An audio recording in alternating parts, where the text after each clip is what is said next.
Namasté, je suis Sandrine Muller-Board, je suis guérisseuse et chamane. Aujourd'hui, je rajoute cette notion. J'aime pas forcément dire que je suis chamane parce que, comme mon maître Louis Sanza, qui m'a transmis le don, qui était chamane, je suis chamane aussi, mais comme lui, j'utilise pas les tambours pour entrer en état modifié de conscience, je ne chante pas, je ne danse pas, je ne prends pas de psychotropes. Donc je ne veux pas que les personnes qui viennent me voir s'attendent à ça de ma part. Donc c'est plus facile pour moi de dire que je suis guérisseuse, mais j'utilise des notions éminemment chamaniques quand je soigne. Et notamment comme tout chaman, je suis ce qu'on appelle une passeuse d'âme. Et c'est de ça que je voudrais vous parler aujourd'hui. Je voudrais partager cette expérience de passeuse d'âme. Un passeur d'âme, c'est quoi? C'est une personne qui aide les âmes à s'incarner, donc dans un corps au moment de la naissance. Et c'est une personne aussi qui aide les âmes à quitter le corps lors de la mort. Écoutez bien l'âme de ce mot. La mort, c'est l'âme. Or, H-O-R-S, l'âme qui sort du corps. À ce titre, j'ai eu l'honneur d'accompagner plusieurs personnes dans la mort. Alors, j'étais pas là à l'instant T, mais j'étais parmi les dernières personnes qu'elle avait vues et surtout, je les ai soutenues et préparées à ce voyage vers l'au-delà. Ce poste a pour but de soulager certaines personnes qui portent en elles une culpabilité parce qu'elles n'ont pas pu tenir la main de l'être aimé au moment où il est parti, ou qu'elles n'ont pas pu veiller sur l'être aimé au moment où il est parti. Alors, c'est pas toujours, je connais pas les pourcentages, je sais pas dans quelle proportion ça se passe, mais j'ai constaté à mon niveau que le plus souvent, les personnes qui partent dans l'au-delà, qui décèdent, choisissent de partir seules. Et que le hasard, qui n'en est pas un, fait en sorte que si ces personnes soient veillées par la famille 24 heures sur 24, qu'il y ait un manque de vigilance qui va durer même 5 secondes, 1 seconde, 10 secondes, et pendant cette fenêtre-là, l'âme va choisir de partir à ce moment-là. Alors, je vais vous raconter 3 histoires avant de vous raconter pourquoi, mon interprétation de pourquoi ça se produit.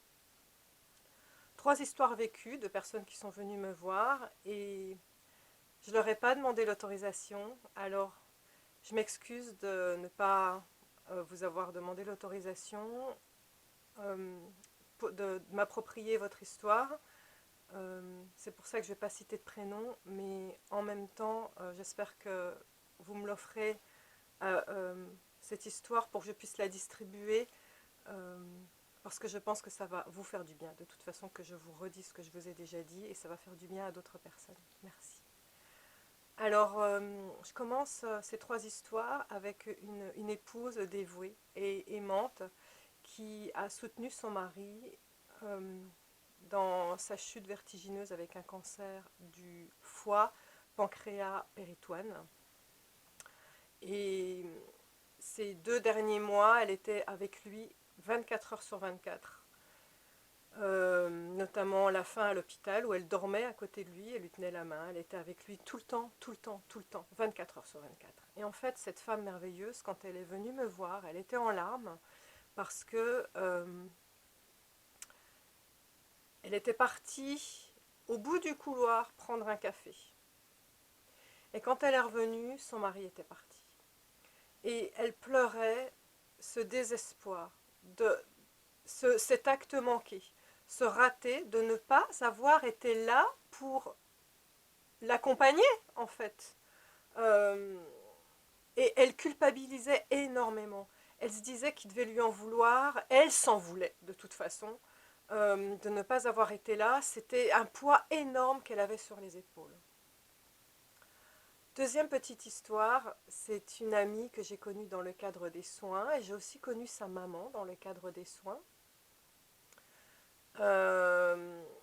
Et sa maman, les 2 derniers mois de sa vie, était à l'hôpital et elle était très très diminuée physiquement. Elle ne parlait presque plus, des petits souffles par-ci par-là, des petits mots par-ci par-là. Elle fermait les yeux, elle ouvrait presque plus les yeux. Et vers la fin, l'hôpital avait appelé mon ami pour lui dire là c'est imminent, voilà, c'est pour bientôt. Donc mon ami s'était organisé pour être là, juste dans les vraiment derniers moments. Elle était près de sa maman et à un moment, donc à l'hôpital, il y a une fenêtre qui s'est ouverte dans la pièce d'à côté et une petite mamie qui criait. Alors je me souviens plus si elle voulait genre sauter par la fenêtre ou si elle criait son désespoir. En tout cas, une petite mamie qui criait qu'elle avait ouvert la fenêtre.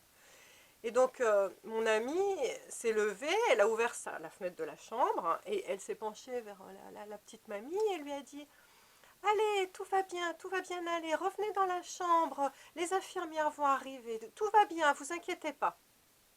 Quelques petits mots de réconfort qui ont détourné son attention vers sa maman pour aller porter de l'amour à une autre personne. C'est tellement noble.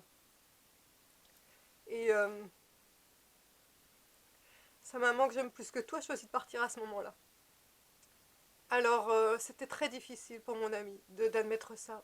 Et quand elle est venue me voir, euh, elle sait qu'il n'y a pas de hasard, elle me connaît par cœur, elle sait que c'est mon discours habituel. Elle me disait: mais Sandrine, pourquoi pourquoi pendant ces 10 secondes d'inattention est-ce qu'elle est partie alors que c'était mon vœu le plus cher de l'accompagner? Pourquoi? Et avant de vous expliquer pourquoi, je vais vous raconter une troisième histoire pour vous dire à quel point c'est orchestré par là-haut.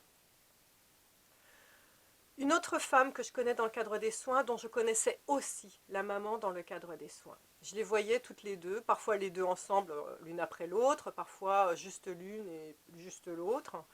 Sa maman était une personne très âgée, très fatiguée, et la fille, un jour, était venue me voir en me disant: avec mon mari, on a pour projet de faire la route 66 en moto, et il y en a pour 3 semaines, et il faut savoir que mère et fille étaient fusionnelles, mais un amour inconditionnel et fusionnel. Elle m'avait dit: j'arrive pas à me résoudre à laisser ma petite maman.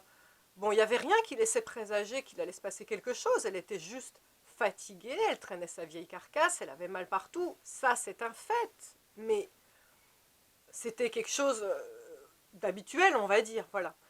Et donc, elle me disait: je voudrais qu'on tire les cartes pour savoir si j'ai l'autorisation de partir et de laisser ma petite maman. On tire les cartes et là, les cartes m'étaient enthousiastes et c'était des cartes de voyage, des cartes de découverte, des cartes de paysage, des cartes qui lui disaient: oui, pars, aère-toi, profite de cet instant, tout va bien, tout est pour le mieux. Je me souviens, tout est comme il se doit, tout est pour le mieux, vas-y, pars. Mais c'était en plus... Alors, je ne suis pas voyante, hein, donc c'est pas comme les tarots de Marseille, des cartes qui sont complètement abscons pour ceux qui n'y connaissent rien. Ce sont des cartes avec de belles images qui parlent. Même les personnes qui ne connaissent rien n'ont qu'à regarder l'image, elles savent de toute façon. Je n'ai pas besoin de faire la traductrice. Donc, elle part. Et puis, pendant qu'elle est partie, sa maman m'a appelée une fois. Elle m'a dit: Sandrine, je suis vraiment fatiguée au bout du rouleau. Est-ce que vous pouvez me recharger? Donc, tous ceux qui sont guérisseurs et qui travaillent à distance savent comment on fait. Je ferme les yeux, j'imagine la personne devant moi, et puis c'est comme si elle était en vrai, hein, je la charge d'énergie, donc voilà, j'essayais de la booster, on va dire. 3 jours après, la maman m'appelle aussi: Sandrine, je suis vraiment très fatiguée, est-ce que vous pouvez me recharger? Là, pareil, je ferme les yeux, je mets les mains, et là, absolument rien ne sort de mes mains. Alors, il faut savoir que les guérisseurs sont un canal. C'est-à-dire que moi, je fais rien. Hein. Moi, je prie. Avec ma conscience, je capte l'énergie divine, l'énergie yang qui vient du ciel, l'énergie yin qui vient de la terre, et je la distribue par mes mains. D'accord? Absolument rien ne sortait de mes mains. Donc, je demande là-haut, je dis: qu'est-ce qui se passe? Et on me dit: Sandrine, tu ne fais rien. Tu ne fais absolument rien aujourd'hui. Alors, comme c'était au téléphone et qu'elle ne savait pas du tout ce qui se passait, Je tire discrètement une carte. Et sur cette carte, qu'est-ce qu'on voit? On voit une femme qui chevauche une licorne. Derrière elle, elle sort d'un bois qui est extrêmement touffu et anxiogène, pas beau du tout. Et face à elle, il y a une clairière lumineuse qui s'ouvre. Et ce qu'il y avait écrit sous la carte était « Le pire est derrière vous ». Bon, j'ai su tout de suite de quoi il s'agissait. Alors, ça c'est mon avis à moi. Normalement, si on fait correctement les choses, nous n'avons pas le droit d'annoncer à quelqu'un quand c'est le jour J. Petit aparté, je raconte dans l'énergie de l'invisible, on m'a demandé de raconter à ma grand-mère, de lui dire quand c'était le jour J. On me l'a demandé. Et d'ailleurs, je pense qu'elle le savait aussi parce qu'elle attendait que je lui dise, elle l'a reçu avec gratitude. Mais normalement, on n'a pas à annoncer, d'accord? De toute façon, moi, je ne sais pas, je savais que c'était imminent, je ne savais pas quand. Donc quand j'ai reçu cette carte, qu'est-ce que j'ai dit à cette maman? Je lui ai dit la vérité, je lui ai dit « Accrochez-vous, tout va bien, tout est comme il se doit, tout est pour le mieux, le pire est derrière vous. Je vous demande de me croire, le pire est derrière vous, ça ne peut qu'aller mieux. » J'ai pas menti. Et je lui ai posé la question, je lui ai dit « Est-ce que vous croyez en quelque chose là-haut ?» Elle m'a dit « Non Sandrine, j'y crois pas, c'est vous qui y croyez. » Alors je lui ai dit « Est-ce que vous m'autorisez à faire des prières ?» Elle m'a dit oui, et je lui ai dit voilà, avec votre autorisation, je vais prier l'archange Azraël. L'archange Azraël, c'est lui qu'on invoque justement pour l'incarnation d'une âme dans un fœtus, ou en fait pour toutes les transitions, pour tous les passages, ou lorsqu'une âme quitte le corps lors de la mort. Donc j'ai prié l'archange Azraël, j'ai dit au revoir à cette personne qui, elle, pensait juste que j'avais travaillé un soin normal, hein, donc j'ai parlé normalement, comme si de rien n'était, et j'ai raccroché. Sa fille m'a laissé un message 3 jours après, pour me dire que sa maman était tombée. Je ne sais pas quand elle est tombée, si c'était tout de suite après ou quoi. Elle est tombée, elle est allée à l'hôpital, et il y a eu un enchaînement d'événements inexorables qui a fait qu'elle est partie. Alors sa fille est venue me voir, et elle était remplie de rancœur et de rancœur, presque de haine, je dirais. C'était vraiment très violent vis-à-vis de moi qui avait été l'émissaire, et vis-à-vis surtout des guides qui avaient osé lui dire qu'il fallait qu'elle laisse sa mère seule. Et elle était mais remplie de culpabilité. Elle n'arrivait pas à se pardonner. Mais je la comprends, c'est horrible. La fusion était telle avec sa maman que c'était son vœu le plus cher. Alors, maintenant que je fais la synthèse de ces 3 histoires, je vais vous expliquer votre point de vue et je vais vous expliquer le point de vue de la personne qui parle. De votre point de vue, c'est normal de vouloir tenir la main de la personne et de lui montrer à quel point vous êtes lié et tout votre amour pour être là à l'aider, peut-être la pousser dans le dernier accompagnement. C'est quelque chose de très très noble. Il faut que vous sachiez une chose, c'est que du point de vue de l'autre personne, cet amour est tel que ça les leste. C'est comme si vous teniez la ficelle d'un ballon à l'hélium. Comment voulez-vous qu'il s'en aille si vous tenez... Il y a un lien, hein. Comment voulez-vous que le ballon à l'hélium s'en aille si vous tenez la ficelle? Il faut à un moment le lâcher pour le regarder partir. Je raconte dans mon livre « L'énergie de l'invisible » 3 histoires d'âmes errantes, c'est-à-dire de personnes qui n'ont pas vu le tunnel, ou en tout cas qui n'ont pas voulu partir dans la lumière et qui ont fait le choix de rester sur Terre par amour pour des personnes. Je raconte l'histoire d'un fils qui est devenu une âme errante pour protéger sa mère sur Terre, qui était restée collée à elle, et cette femme avait des maladies terribles, des charges électriques, tout ça, une forme de dépression. Et je raconte l'histoire de 2 femmes dont les maris sont restés pour protéger la femme sur Terre. Et ce que je raconte, c'est que ça induit des maladies terribles. On se sent pompé, vidé, on est comme en dépression, et on a des décharges électriques. Pourquoi? Parce que l'âme qui est à côté de vous, c'est elle qui vous donne des décharges électriques. Sauf que les âmes ne le savent pas, ça. Elles, tout ce qu'elles voient, c'est qu'elles veulent rester là pour être proches de l'être aimé. Donc, ce qu'il faut savoir, c'est que le plus beau service qu'on puisse rendre à quelqu'un qui s'en aille, c'est ponctuellement, 10 secondes. Il suffit de 10 secondes. Lâchez la ficelle. Lâchez la ficelle pour qu'il puisse partir. Il ira plus vite, plus haut, plus loin. Et après, vous allez communiquer avec lui ou elle. Parce que le lien de chakra du cœur à chakra du cœur n'est jamais rompu. Vous allez sentir sa présence, vous allez entendre des choses, des synchronicités, vous allez voir des papillons, il va se passer plein de choses. J'explique comment communiquer justement dans l'énergie de l'invisible avec les protecteurs. C'est juste. L'univers, tout est juste. L'univers fabrique ces 10 secondes de non-vigilance parce que tout est juste. C'est un cadeau que le ciel vous a fait pour que vous puissiez lâcher la ficelle.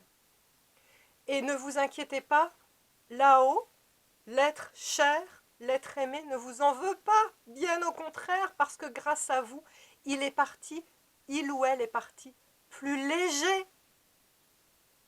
Et il est parti, parce que ceux qu'on tient comme ça, ils ne peuvent pas partir. Et parfois, ils restent ici. Et ils souffrent. Et vous souffrez aussi.